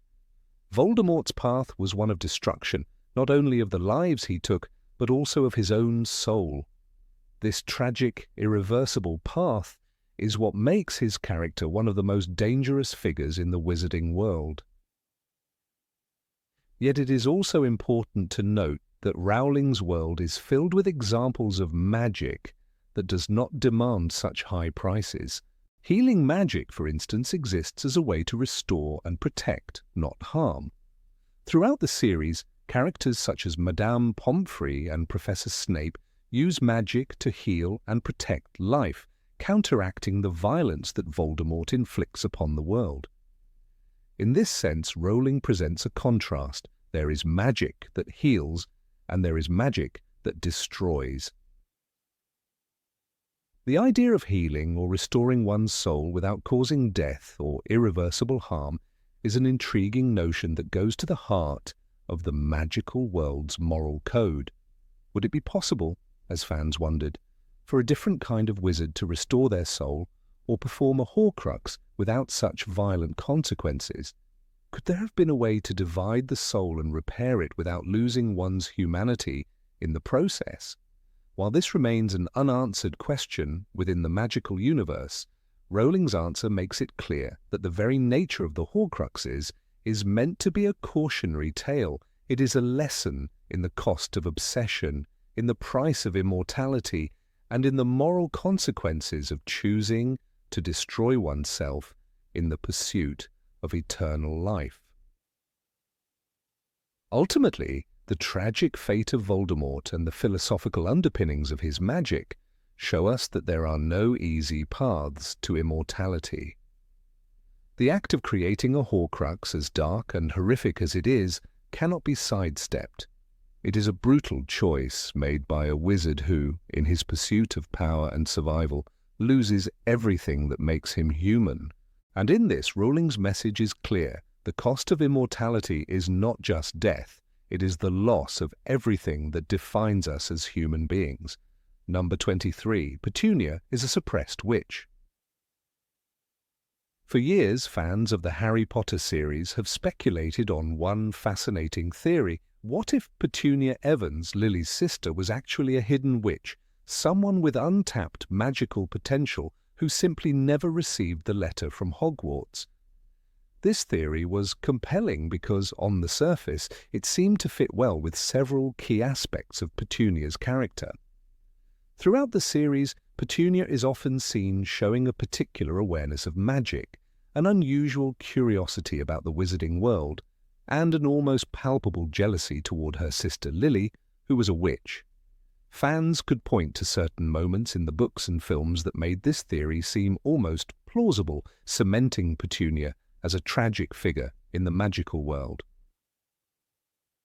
One of the earliest clues that fueled the theory was the recurring mention of Petunia's envy toward Lily's magical abilities. When the Dursleys first learn about Harry's true identity, Petunia's initial reaction isn't one of surprise or confusion. Rather, it is a deep, bitter resentment toward her sister, Lily. She speaks of how she always wanted to be part of that world, and how Lily's magical prowess set her apart. This, to fans, seemed to hint at something more. Perhaps Petunia had her own latent magical abilities, but never had the chance to explore them. She had been forced to live a life in the shadow of her sister, someone who was naturally gifted with magic. This jealousy, coupled with the fact that Petunia never received an invitation to Hogwarts, made it easy for fans to wonder, could she have been a witch too, but simply didn't know it? Furthermore, Petunia's behavior toward Harry suggests a certain degree of awareness about magic, even if she pretends to scorn it. In the early part of the series, when Harry is placed in the cupboard under the stairs, there is a tension in her actions. Petunia's knowledge of certain magical objects and her reactions to events around her suggest a deeper understanding of the wizarding world than would be expected from a muggle, non-magical person. The most significant clue came in the form of her reaction when Harry receives a letter from Hogwarts for the first time. Petunia's anxious attempts to prevent Harry from reading the letter, her frantic rush to find ways to block the magical correspondence, appeared to hint at something more than mere hostility. Was this the behavior of someone who had no connection to magic? Or was it the panic of someone who was on the edge of a world she desperately wanted to be a part of, but knew she could never enter? Perhaps the strongest piece of evidence for this theory was Petunia's own statement about the magical world. In Harry Potter and the Philosopher's Stone, when the family is confronted with the arrival of Harry's letter from Hogwarts, Petunia exclaims, "She was a freak." This statement stands out because it shows that Petunia not only understands the power of magic, but also acknowledges its existence on a level that is far beyond what a typical muggle would know. She uses the term freak to describe the very thing she wishes she had, a connection to the magical world. Her words, full of both bitterness and longing, seem to reflect her own personal struggle with the reality that she was never part of that world. However, this fan theory was ultimately crushed by J.K. Rowling herself. In a 2014 interview, Rowling officially confirmed what many had feared. Petunia was, without a doubt, a muggle. While Petunia had long dreamed of magic and envied Lily's abilities, she had no magical power of her own. Rowling explained that Petunia was a 100% muggle, and that her deep resentment toward Lily stemmed from a combination of jealousy and loneliness, not from any unacknowledged magical abilities. Petunia had always been desperate to be part of a world that would never accept her. Her bitterness came from the stark realization that despite her wishes, she would never step foot inside the world of magic. This revelation came as a blow to many fans who had clung to the idea that Petunia was in some way connected to the magical world. For years they had speculated that Petunia's longing for magic was a sign of some hidden potential, that she was a character trapped on the outside, watching others partake in a world she would never be a part of. The fan theory of Petunia being a witch was a reflection of the broader themes of the Harry Potter series, the tension between those who are born into privilege and power and those who must struggle to gain acceptance. Petunia's life, marked by a sense of inadequacy and failure, was made even more tragic by the idea that she could have been part of something greater, something she yearned for but could never have. The fact that she was so close to magic but never truly a part of it gave her a sense of isolation that mirrored the experiences of many of the series' other characters, such as Harry, who was also torn between the magical and non-magical worlds. In this sense, Petunia's tragic story is not one of lost magical potential, but of a life filled with denial and self-inflicted isolation. Petunia's bitterness toward her sister, Lily, and her constant desire to be a part of the magical world ultimately led to a life of envy and loneliness. The idea that Petunia could have been a witch, a possibility that was so deeply rooted in fan theory, reflected the sense of unfulfilled dreams that many characters in the series experience. It is not the lack of magic that defines Petunia's life, but her inability to accept herself for who she is and the resentment she carries for being excluded from a world she could never truly belong to. In many ways, Petunia represents a certain kind of tragic figure, someone whose potential is never realized, not because it doesn't exist, but because she is too consumed by the idea of what could have been. She is the embodiment of the outsider, someone who looks longingly at a world she believes she should have been a part of, but can never truly access. This theme resonates with the broader ideas in the Harry Potter series about the importance of self-acceptance and the dangers of envy. In Petunia's case, her inability to accept her position in the world, to see herself as valuable without magic, led her to a life filled with bitterness and resentment. By stripping away the possibility of Petunia being a hidden witch, J.K. Rowling delivered a final, harsh blow to the theory, but in doing so she also cemented the tragedy of Petunia's character. Petunia's greatest tragedy was not the absence of magic, but the emotional distance it created between her and her family, particularly her sister Lily. Petunia was never able to reconcile her place in the world, and in many ways, this made her the most tragic character in the entire series. She was, in the end, a Muggle, but her pain lay not in the absence of magic, but in the envy and bitterness that consumed her. While the fan theory may have been debunked, the sorrow of Petunia's life remains an enduring part of the Harry Potter series. She is a character whose dreams were always just out of reach, and her story is a poignant reminder of the emotional consequences of living in the shadow of something you can never have. Petunia's life may not have been marked by magic, but it was marked by the pain of seeing that world just beyond her grasp, forever out of reach. Number 24, Hogwarts is a psychiatric clinic. The idea that Hogwarts, the iconic school from J.K. Rowling's Harry Potter series, could be a psychiatric institution has intrigued fans for years, leading to a theory that has haunted the minds of many. This theory suggests that everything within the magical world, from the enchanted broomsticks to the creatures and spells, could simply be the result of a collective hallucination. The students of Hogwarts, it claims, are not budding witches and wizards, but are patients suffering from mental illnesses, and the school itself is nothing more than a psychiatric hospital dressed in magical imagery. For many, this theory gained traction due to the isolated nature of Hogwarts. It is located far from the outside world, perched atop a mountain, with the only access being through the use of magic. This strange and exclusive placement is seen by some as a metaphor for the seclusion often experienced by those placed in psychiatric care. Hogwarts, in this light, becomes a symbol of separation from reality, a place where the boundaries of the normal world are blurred. Visitors, like Muggles or non-magical people, cannot see the magical goings-on, further suggesting that what is happening inside the school is an illusion crafted by the minds of those who live there.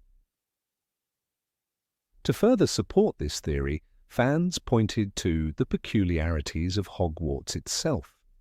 The staff members, while eccentric, seem to fit the mold of mental health professionals working within a psychiatric facility. Professor Severus Snape, for example, is often viewed as a figure who manages the emotional and psychological states of students, much like a psychiatrist would. His sharp demeanor, his cool detachment, and his mysterious background made him a compelling figure for this interpretation.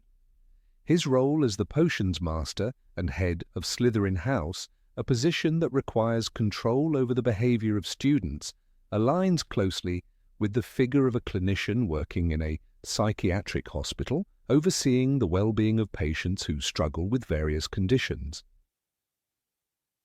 The character of Albus Dumbledore, too, can be reinterpreted within this framework. As the headmaster of Hogwarts, Dumbledore holds a position of ultimate authority.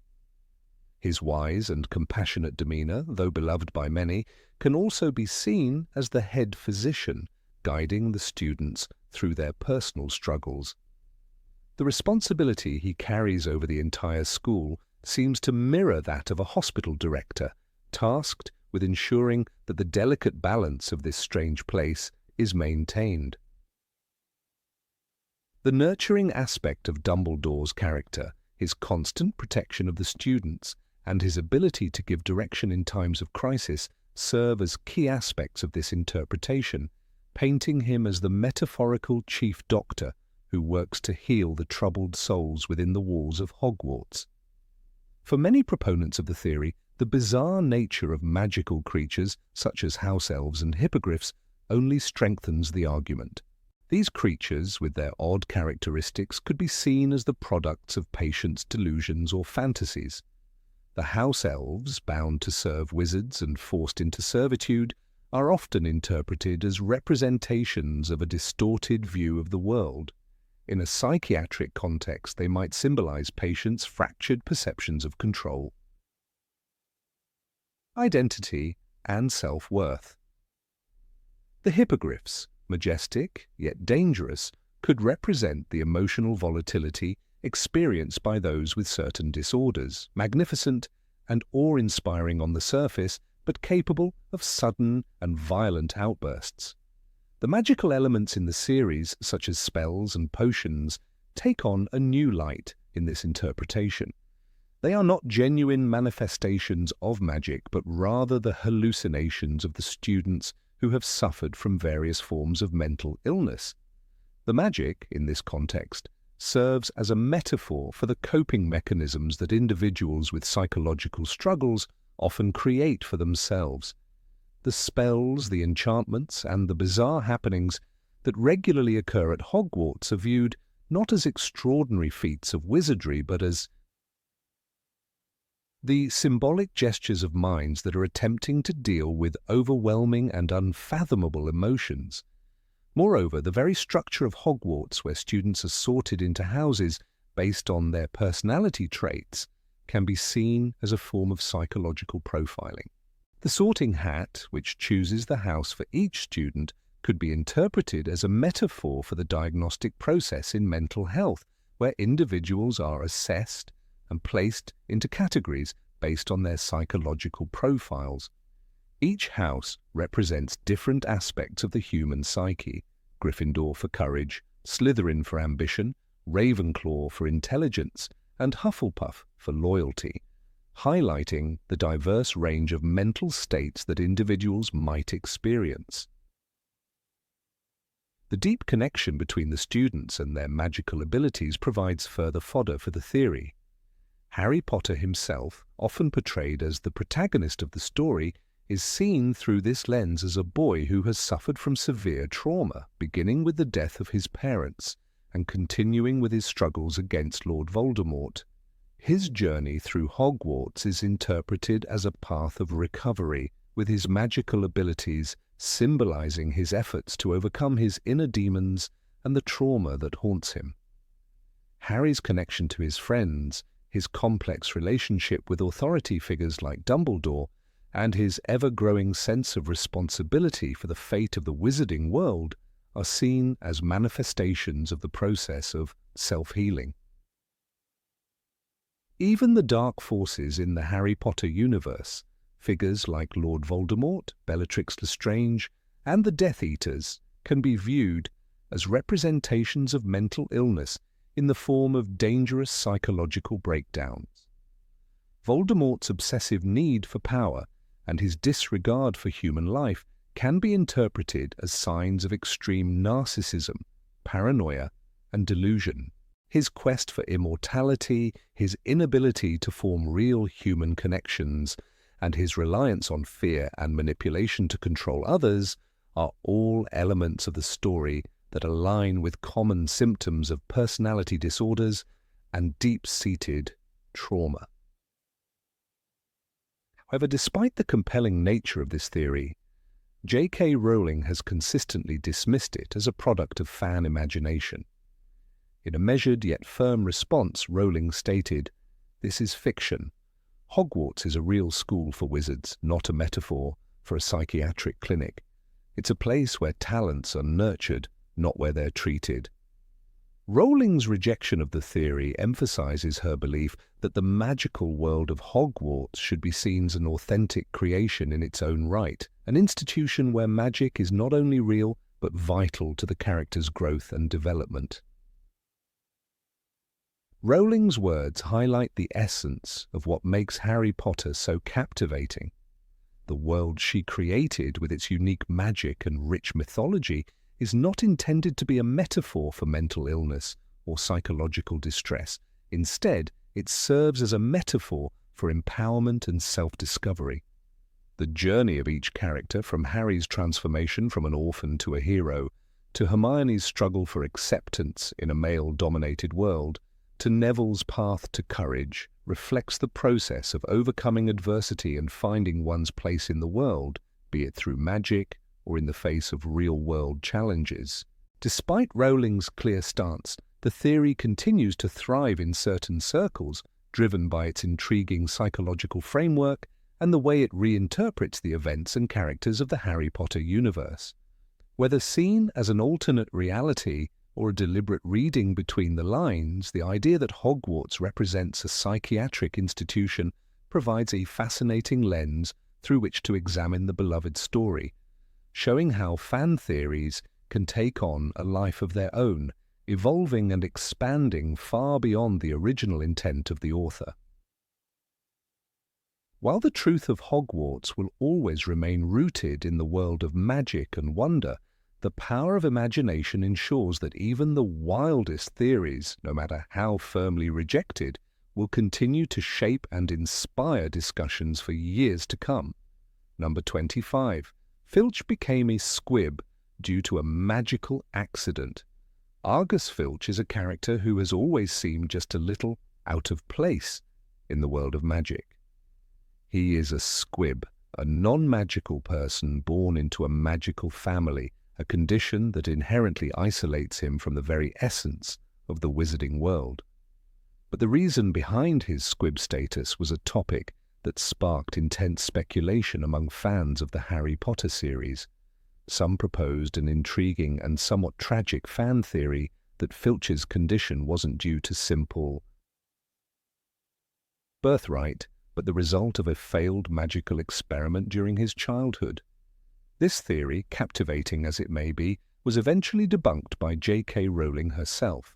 The theory suggested that Argus Filch's lack of magical ability was the unintended result of a magical experiment gone wrong.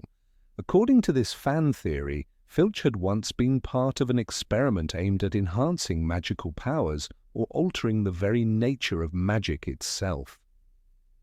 The reasoning behind this theory was rooted in Filch's strange and secretive behavior, as well as his desperate attempts to learn magic later in life. Filch, who lived at Hogwarts School of Witchcraft and Wizardry as the caretaker, could not help but be surrounded by magic, yet he was unable to participate in it. His frustration was palpable, and this led fans to speculate that his inability to perform magic wasn't a natural condition, but rather the result of something that had happened to him when he was younger.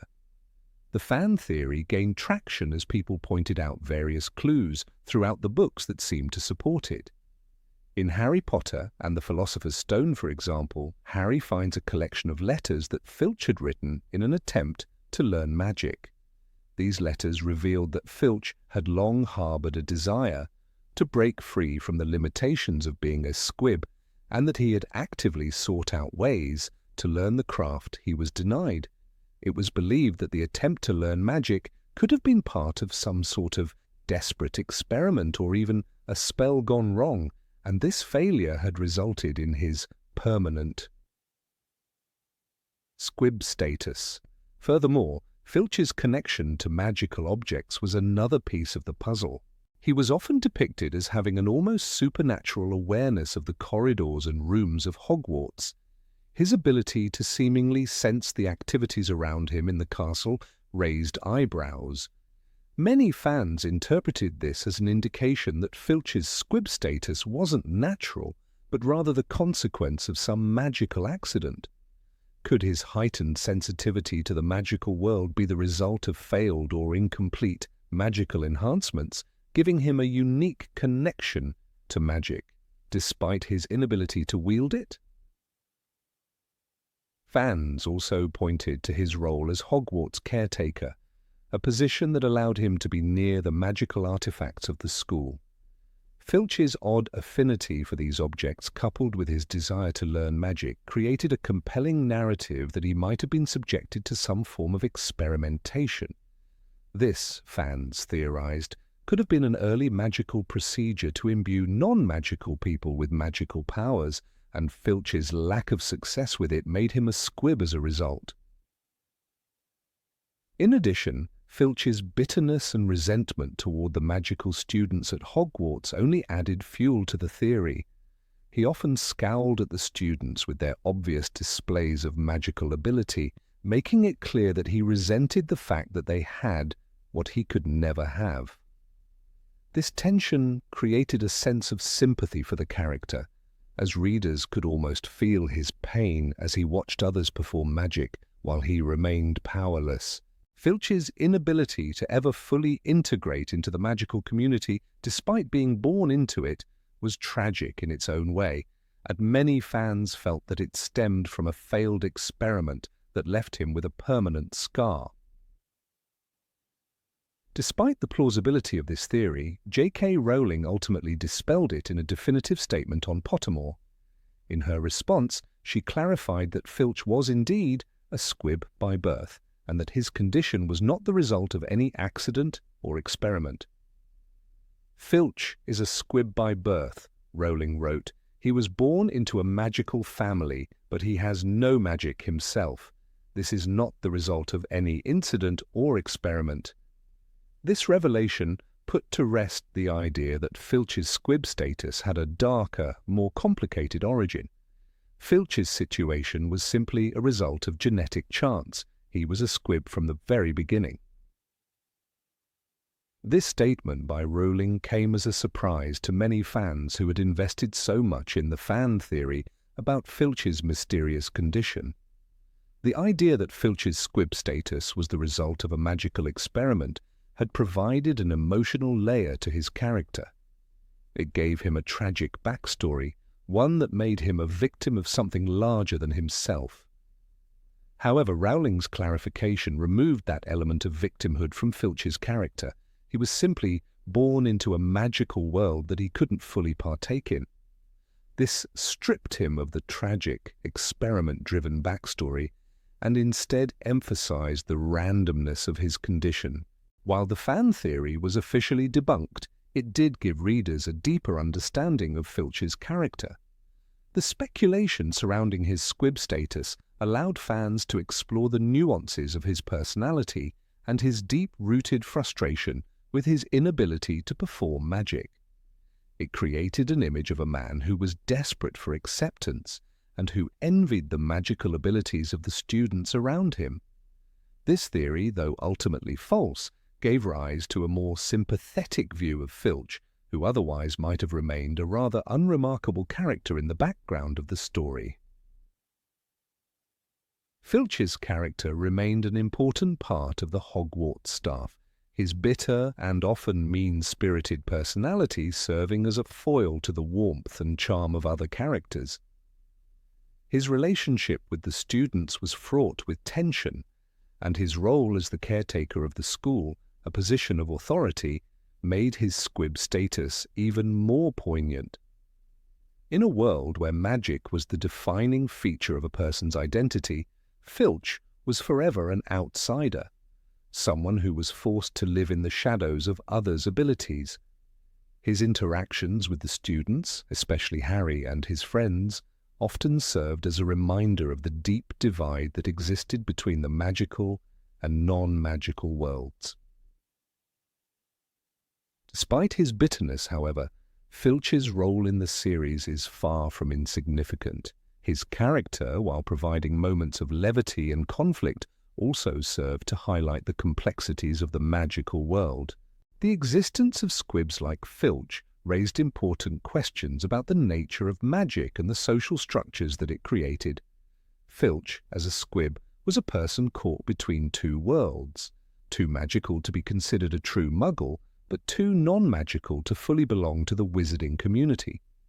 His frustration was not simply about his inability to perform magic, but about his exclusion from a world that was both his heritage and his prison. In the end, the fan theory that Filch became a squib as a result of a failed experiment remains just that, a theory. J.K. Rowling's revelation that Filch's condition was purely a result of birth and not a tragic accident or magical mishap removed much of the mystery surrounding his character.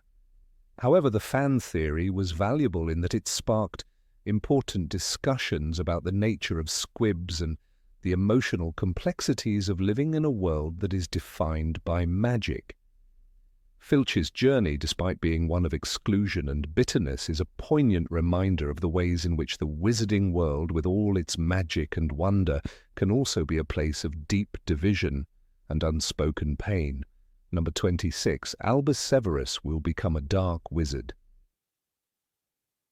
In the world of Harry Potter, fans have often ventured into fascinating and speculative territories, crafting theories that could reshape the landscape of J.K. Rowling's beloved series. One such theory, which garnered considerable attention after the epilogue of Harry Potter and the Deathly Hallows, revolved around Albus Severus Potter, Harry's middle child. His name, a combination of two powerful figures from Hogwarts' past, Albus Dumbledore, the revered headmaster of Gryffindor, and Severus Snape, the enigmatic Slytherin professor, sparked intense speculation. Fans wondered if the boy, burdened by the legacy of these two contrasting men, would end up growing into a dark wizard, perhaps even the next antagonist of the magical world. This fan theory took root almost immediately after the release of the Deathly Hallows. Harry's words to his son, "You were named after two headmasters of Hogwarts.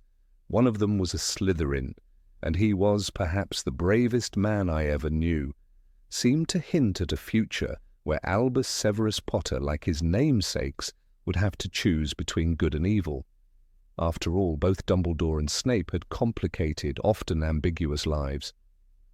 Dumbledore's unspoken sacrifices and Snape's double life as a spy for both sides had made their stories far from simple. The question arose, could Albus Severus, growing up in the shadow of such complexities, find himself torn between the same forces of darkness that once consumed Voldemort? The theory gained even more traction following the release of Harry Potter and the Cursed Child, the stage play that revisits the lives of Harry and his friends. In the play, Albus Potter is portrayed as a troubled teenager, someone who struggles with the weight of his father's expectations and the legacy of his name. This portrayal seemed to align perfectly with the theory. Albus was not a conventional hero, nor did he always behave in a manner that fans had come to expect from a member of the Potter family.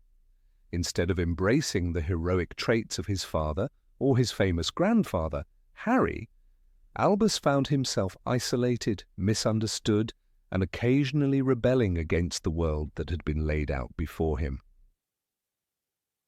His close friendship with Scorpius Malfoy, the son of Draco Malfoy, raised further questions. The Malfoy family, once closely aligned with Voldemort and Slytherin House, could be seen as an ominous influence on Albus, further deepening the potential for conflict and moral ambiguity. Fans began to wonder whether Albus's internal struggle, compounded by his unlikely friendship with Scorpius, could lead him down a darker path. Could he, like Voldemort before him, be driven by a desire for power, revenge, or even the need to escape the legacy of his father? Albus Severus Potter was, after all, named after two figures who, in their own ways, had danced with darkness. Dumbledore's past, which included his brief alliance with Grindelwald, and the consequences of his youthful ambitions, was hardly free from shadows. And Severus Snape, a man who had been in love with Lily Potter, Harry's mother, only to become a spy and live a life filled with guilt and remorse, embodied the complex intersection of light and dark. Could the boy named after them both, and burdened by such histories, find it impossible to remain pure of heart? As the theory continued to simmer, it was clear that fans were intrigued by the possibility of Albus Severus becoming a dark wizard, even as they speculated about how this could unfold. The notion that his inner conflict could eventually manifest in darker choices was too compelling to ignore. Albus's difficulty in living up to his father's legacy seemed like a fertile ground for his eventual fall. After all, Harry had been famous not just for defeating Voldemort, but for his own resistance to darkness. Albus, by contrast, was being set up to be the opposite of his father in many ways. Not a natural hero, but someone with the potential for flaws, doubts, and emotional turmoil. However, J.K. Rowling, when asked about this fan theory, dismissed it outright. She commented that while Albus was indeed a complicated character, as all teenagers are, he was not destined to become a dark wizard. Albus is a complex boy like any teenager, Rowling said, but there is no evil in him. His path is not to become Voldemort, but to be himself. In one succinct statement, Rowling deflated the tension that had built up around this fan theory, directly countering the belief that Albus Severus would follow a dark trajectory similar to that of his infamous namesake. Rowling's response was a sharp reminder of the essential theme running through the series. The choice between good and evil is a personal one. Characters like Harry, Snape, and Dumbledore all embodied the truth that one's past does not dictate one's future, and that moral choices are made in the present. Albus Severus Potter's story was always meant to be one of self-discovery, not one of inevitable corruption. His name, though steeped in the legacies of two men with complicated moralities, was not an omen of his destiny. Instead, it was a sign of the vast potential for him to carve out his own identity, and in the process learn to reconcile the complexities of his heritage. This revelation from Rowling serves as a powerful counterpoint to the theories that arose around Albus. It's a reminder that the journey of every character is unique, and while they may be shaped by their family histories, they are not doomed to repeat them.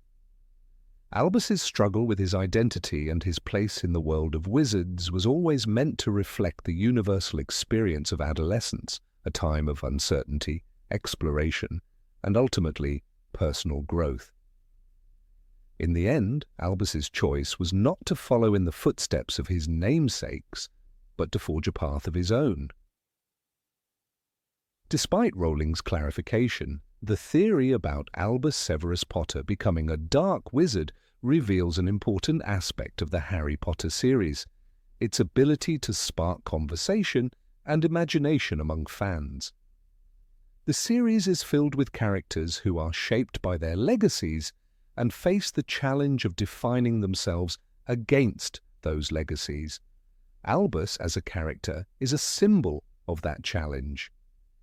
His story, though never meant to follow the dark trajectory that fans predicted, still embodies the central question of the entire series.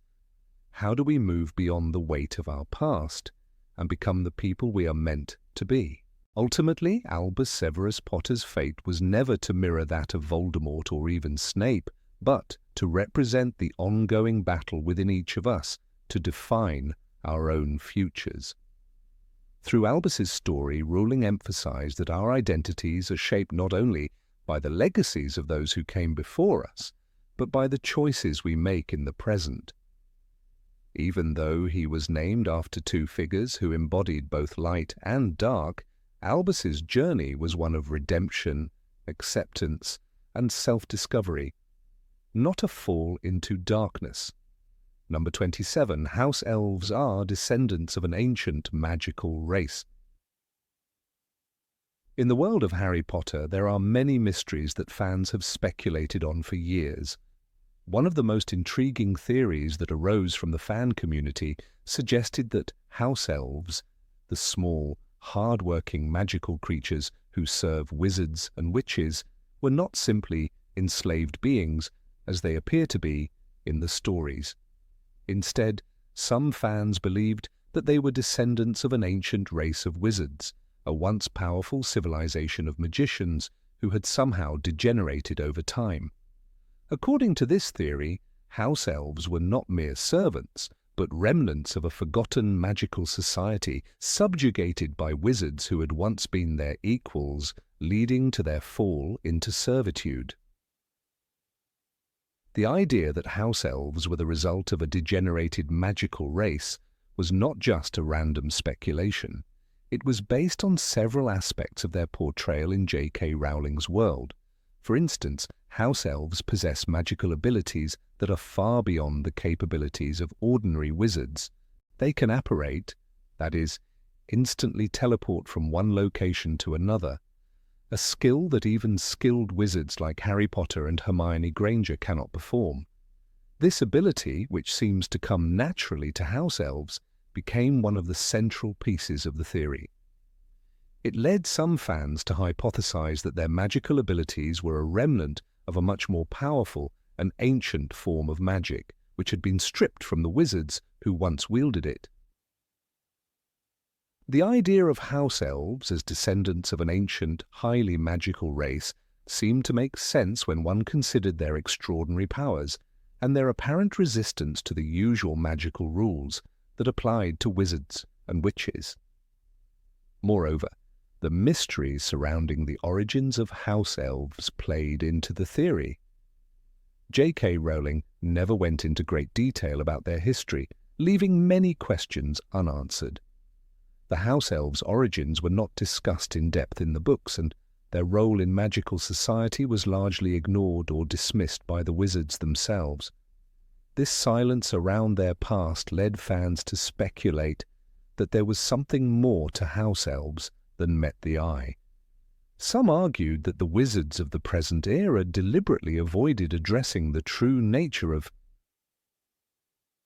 the house elves, perhaps to keep the creature's origins hidden and maintain the status quo of magical society. It was as if the history of the house elves was a taboo subject, one that even the most intelligent and well-read witches and wizards, such as Hermione Granger, dared not broach. Fans pointed to the fact that house elves, unlike wizards, have no desire for power or recognition.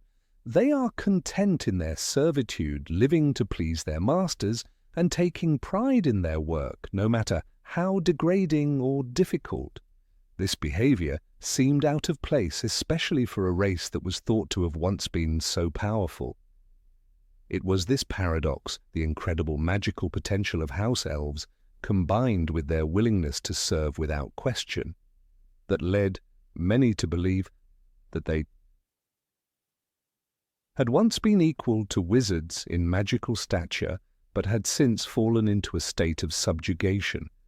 According to this theory, the house elves were not born to serve. They had been forced into this position over time by powerful wizards who had subjugated them, taking away their dignity and reducing them to a shadow of what they once were. This theory found further support in the way house elves are portrayed in the books. In Harry Potter and the Goblet of Fires, for example, the house elf Winky is introduced as a tragic figure, having been dismissed from the Crouch family after failing to properly carry out her duties. Winky is devastated by her loss of status, and her life becomes one of misery and self-loathing. Winky's downfall mirrors the idea of a once proud race brought low by the Bordellos. Actions of more powerful beings, moreover, her desperation to please her former masters and her inability to understand why she was cast out further reinforced the notion that house elves had been broken by generations of subjugation. Fans who embraced this theory pointed to the connection between house elves and other magical creatures in the wizarding world. For example, the centaurs, who possess great wisdom and magical knowledge, are often portrayed as noble beings who reject the notion of servitude. They live independently in the forests, refusing to bow to human authority. The contrast between the centaurs and the house elves was stark. While the centaurs rejected servitude, the house elves accepted it, seemingly without question. This difference in behavior led fans to believe that the house elves had once been much more like the centaurs, independent, powerful, and free. But over time they had become subjugated either through magic or manipulation, and had lost their former strength and autonomy. Yet despite the compelling nature of the theory, J.K. Rowling herself addressed it in an interview, and her response was definitive. She acknowledged that the idea of house elves being descendants of an ancient race of wizards was an interesting one, but she firmly stated that it was not part of the world she had created. According to Rowling, house elves were a unique magical species, not degenerated wizards. Their magical abilities, such as their skill with apparition, were not a result of some lost magical heritage, but were inherent to their nature as house elves. They had their own form of magic, different from the magic that wizards and witches use, and this made them distinct from humans. In other words, the house elves' magical prowess was not a remnant of a past civilization, but part of their own magical identity. Rowling's rejection of this fan theory was a reminder of the complexity and depth of her magical world. While fans could speculate on the origins and nature of house elves, the truth was that they were a distinct magical species in their own right, with their own history and characteristics. The house elves' ability to apparate, for example, was a unique magical trait that set them apart from wizards who required wands and specialized training to perform such feats. House elves were not simply the remnants of an ancient civilization, they were a species with their own magical identity, one that was separate from the history of wizards. In her interview, Rowling also highlighted the importance of house elves in the broader context of the Harry Potter series. They were not just servants to be pitied or looked down upon, but active participants in the magical world. Characters like Dobby and Kreacher, who each had their own distinct personalities and backstories, showed that house elves were not simply mindless creatures, but beings with thoughts, emotions, and desires. Dobby, for instance, was able to defy his masters and act on his own, while Kreacher had his own motivations and agenda, shaped by his past experiences. These house elves were complex characters in their own right, and their inclusion in the series added depth to the world of Harry Potter. The theory that house elves were the descendants of an ancient race of wizards may have been debunked, but it raised interesting questions about power, servitude, and identity within the wizarding world. The house elves were a symbol of the complexities of magical society, representing the intersection of magic, class, and history. Their story was one of subjugation, but also of resilience and the desire for freedom, as seen through the actions of characters like Dobby, who ultimately gained his freedom and helped to change the way house elves were treated. Ultimately, the truth about house elves may not have aligned with the fan theory of their origin, but it served to highlight the intricacies of J.K. Rowling's magical world, where even the most fantastical creatures had their own story to tell. Number 28, Moaning, Myrtle is a ghost of prophecy. In the wizarding world of Harry Potter, every character, no matter how seemingly insignificant, has a purpose, and often fan theories emerge to explain the deeper meaning behind these characters. One such theory revolved around the character of Moaning Myrtle, the ghost who haunts the girls' bathroom at Hogwarts. While Myrtle might appear to be little more than a tragic figure, a disgruntled, tearful soul who was bullied in life, some fans speculated that she could have a much greater role in the overall story. The theory suggested that Myrtle was a prophecy ghost, one through whom fate itself might speak at a crucial moment. However, this intriguing notion was swiftly dismissed by J.K. Rowling, who firmly stated that Myrtle was merely a tragic reminder of the consequences of neglect and bullying. Yet, despite Rowling's dismissal, Myrtle's presence in key moments throughout the series continues to make her a compelling character in the eyes of fans. The theory was grounded in Myrtle's surprising appearances at pivotal moments in the story. For instance, in Harry Potter and the Chamber of Secrets, she plays an essential role in the discovery of Tom Riddle's diary and the revelation of the chamber's location. Myrtle, of course, is no ordinary ghost. She has an intimate knowledge of the bathroom where she died, a place of great significance in the second book, where Harry first encounters the eerie diary and begins his connection with Riddle. Throughout the series, Myrtle's presence during significant moments, such as in the third book, when she appears at the end of the Marauder's map, and during the Tri-Wizard tournament in Goblet of Fire, leads some fans to believe that there is more to her than meets the eye.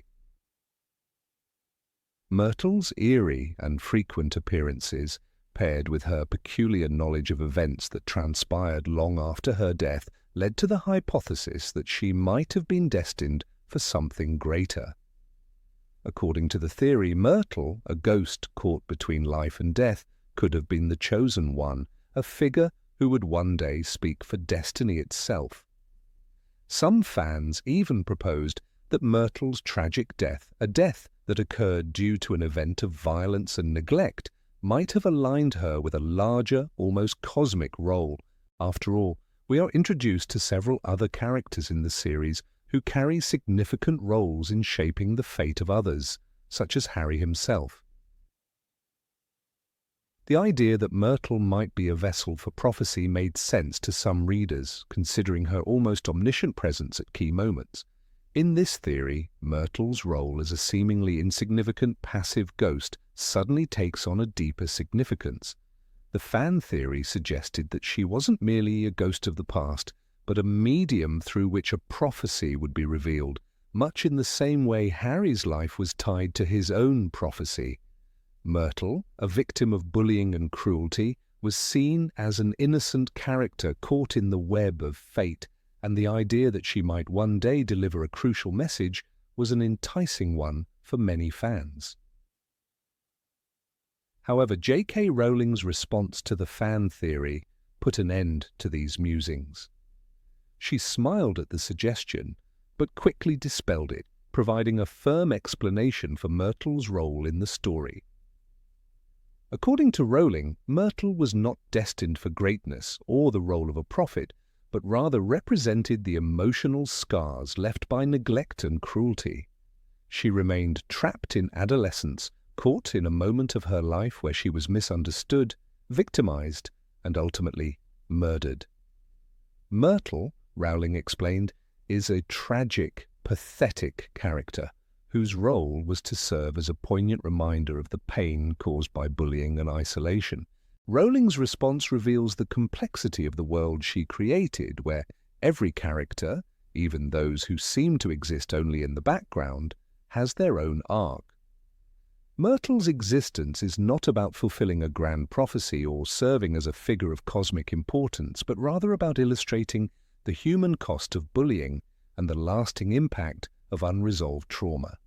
Myrtle's role in the series was never about serving some larger destiny, but about showing the consequences of cruelty and how such pain lingers long after the victim's death. In Harry Potter and the Chamber of Secrets, Myrtle's first interaction with Harry is essential to the plot. She is the one who reveals the hidden entrance to the Chamber of Secrets, though she does so in a typical Myrtle fashion, whining and complaining about her plight.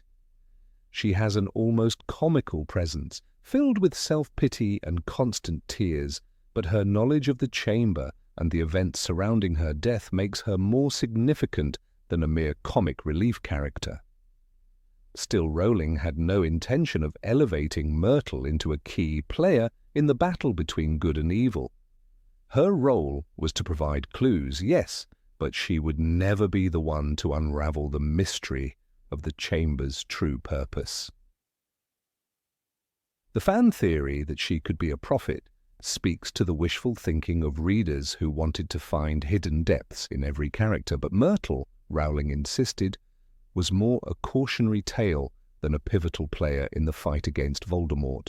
Yet, even in the face of Rowling's dismissal, Myrtle's role in the overall narrative continues to be intriguing. She is one of the few characters who interacts with Harry in a way that is not immediately obvious, but still crucial to his understanding of the events around him. She seems to know things that Harry himself does not, yet, as we learn, Her role is more about reflecting the pain she endured in life rather than propelling the story forward. Her knowledge of the bathroom, the diary, and even the events of the Triwizard Tournament highlight her as a silent witness to important moments, but not necessarily a bearer of prophecy. In fact, the deeper tragedy of Myrtle's character lies in her inability to move beyond the trauma of her death. Stuck in an adolescent state, Myrtle is unable to grow, to evolve, or to come to terms with the pain she endured. She remains locked in her grief, lost in a cycle of tears and self-pity. This, Rowling argues, is her true role, to remind readers of the long-lasting emotional scars that are left when people are neglected, bullied, or made to feel invisible. Her role is not one of grandeur, but of quiet suffering, making her an important symbol of the impact that mistreatment can have on a person's soul. For some fans, Myrtle remains a figure of mystery, a character whose purpose and significance seem to transcend her role as a tragic, whining ghost. But as Rowling herself emphasized, Myrtle's true legacy is not one of prophecy or grand destiny, but rather a poignant reminder of the lasting effects of cruelty and the importance of empathy. Her death and her continued haunting of Hogwarts are less about the secrets she might have revealed and more about the emotional wounds she carries, wounds that, despite her ghostly state, continue to shape the atmosphere at Hogwarts. While the fan theory about Myrtle's prophetic role is an interesting one, it ultimately pales in comparison to the richness of her true role in the series. She is not a prophet or a guide for destiny, but a ghost who, much like the readers, is caught in a world of unfulfilled potential and unrealized dreams. Myrtle's tragic existence serves as a reminder that even the most seemingly insignificant characters have their own stories, shaped by experiences of neglect, cruelty, and pain, and that these stories matter.